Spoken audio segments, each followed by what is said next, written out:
Hi, and welcome to the Men on the Path to Love podcast, the How to Stop Judging Your Spouse or Partner episode. I'm Bill Simpson, your host. I coach men who are struggling in relationship, how to communicate effectively, build trust, and deepen intimacy so they can be the best version of themselves in relationship and live the life they love. So how do you stop judging your spouse or partner? Well, it's kind of a trick question because it's almost impossible to control our judgments. It's how we respond to them that matters. And that's all we have control of, how we respond. Yet sometimes that can be really hard. And judging is such a human thing to do, right? Yeah, we all do it at some level. I know I do.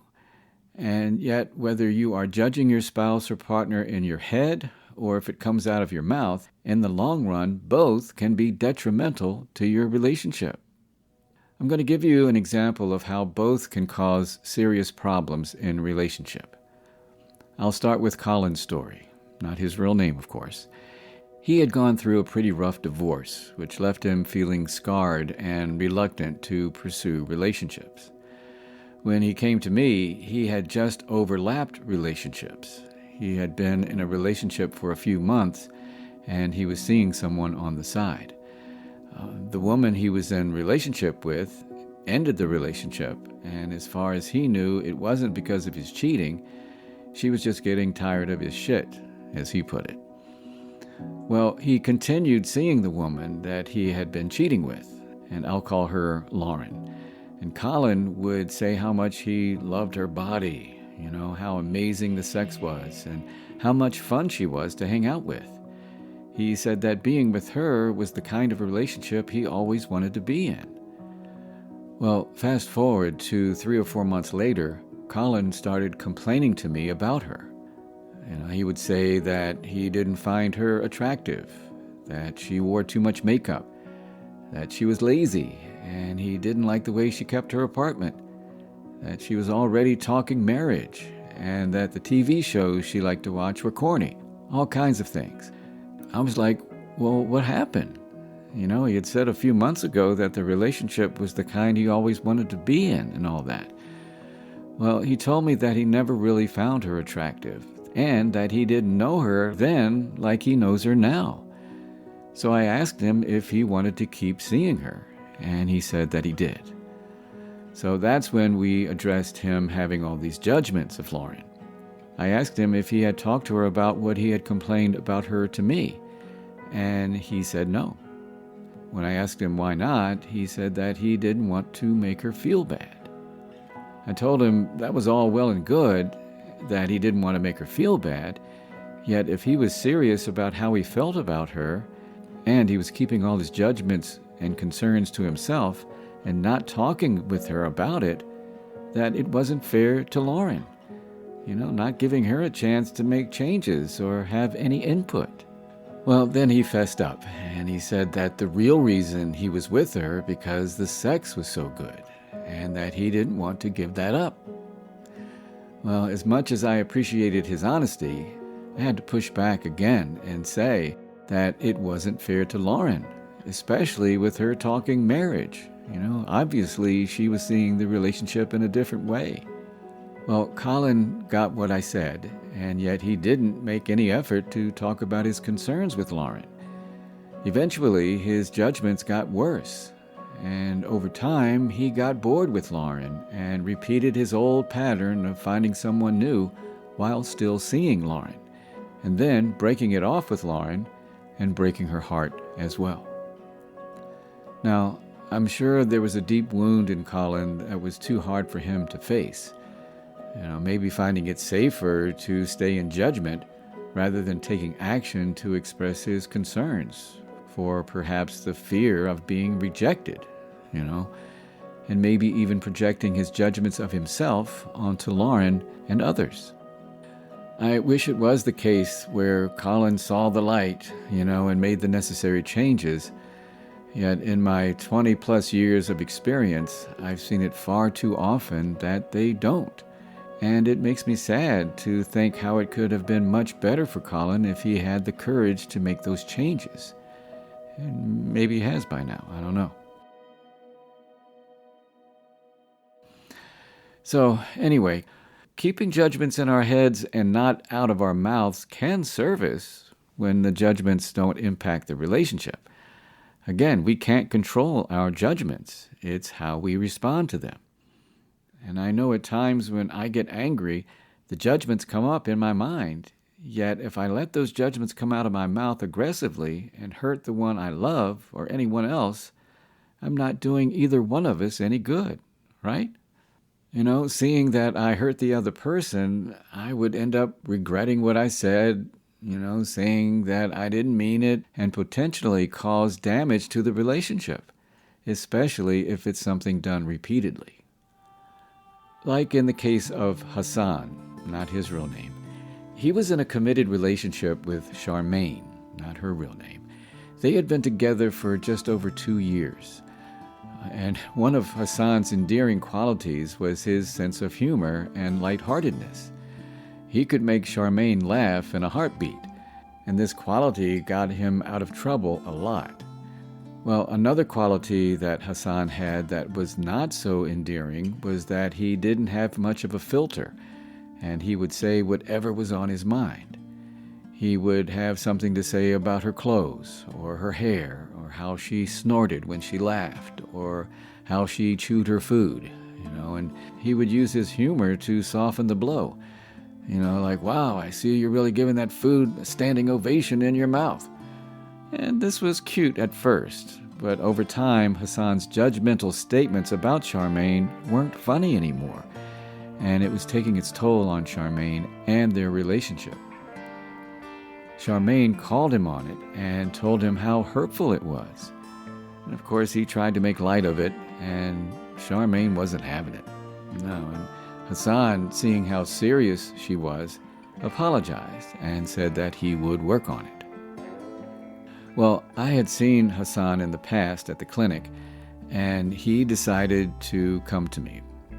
And we worked on mindfulness and self-awareness techniques to help him create a filter before he would say his judgments out loud, taking a pause before he spoke and to reflect on whether his judgment was based on real concerns or if he was reacting to his own emotions or judgments about himself.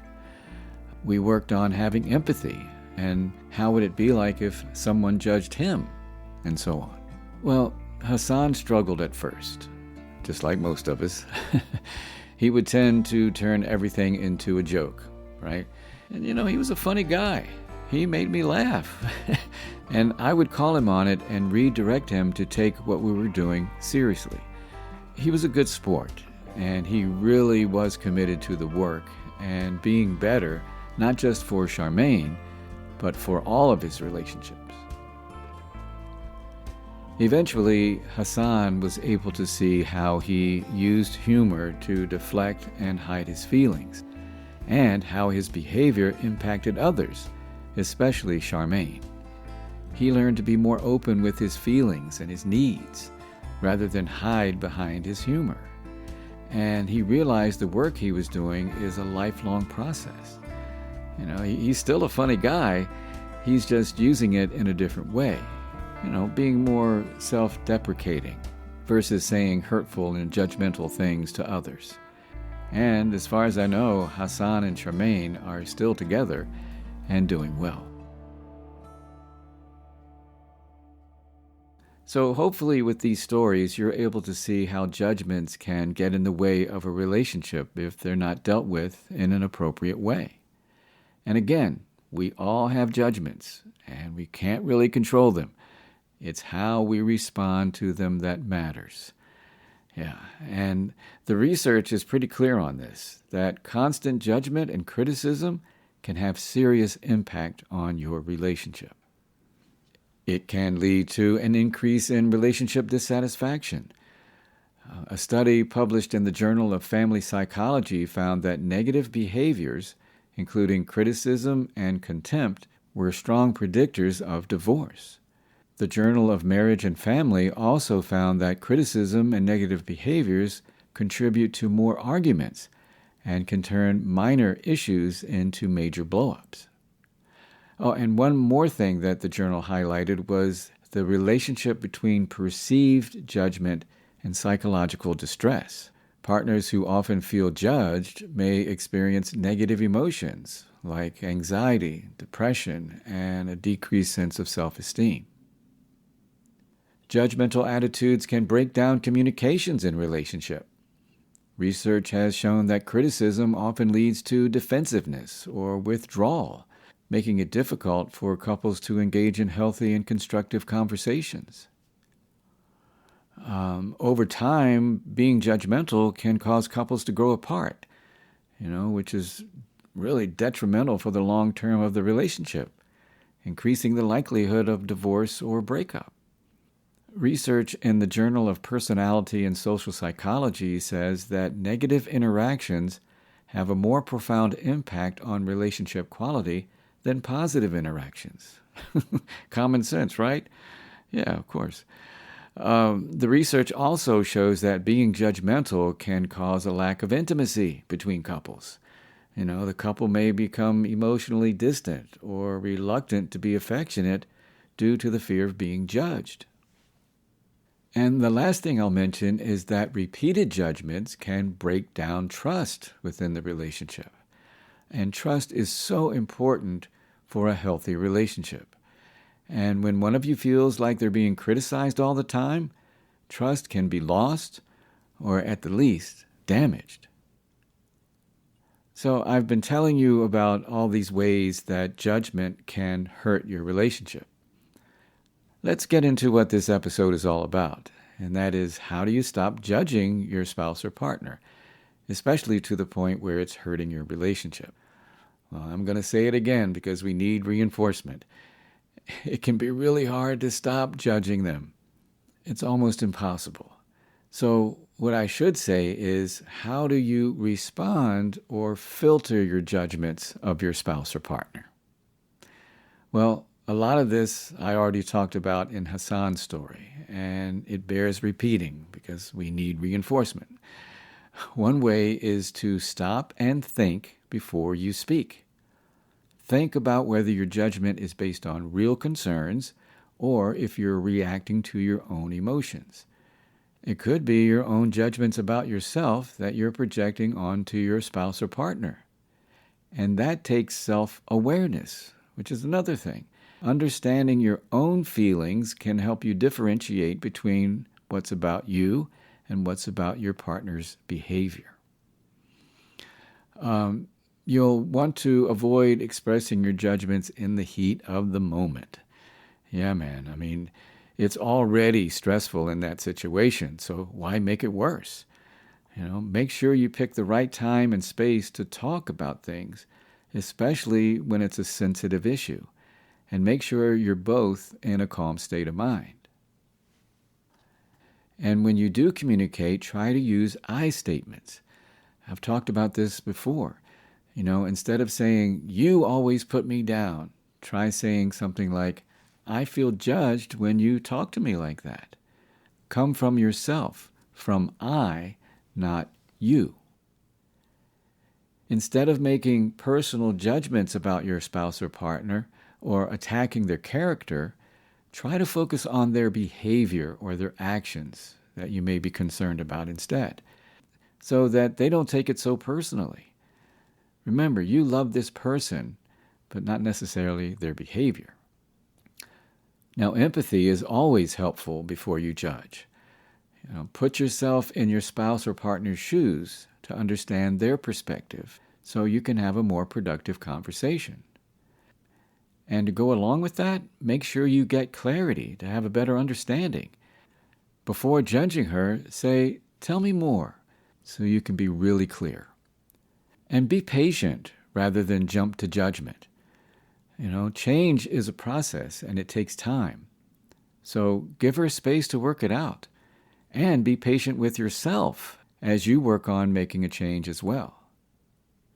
Try to focus on the positive things your spouse or partner does.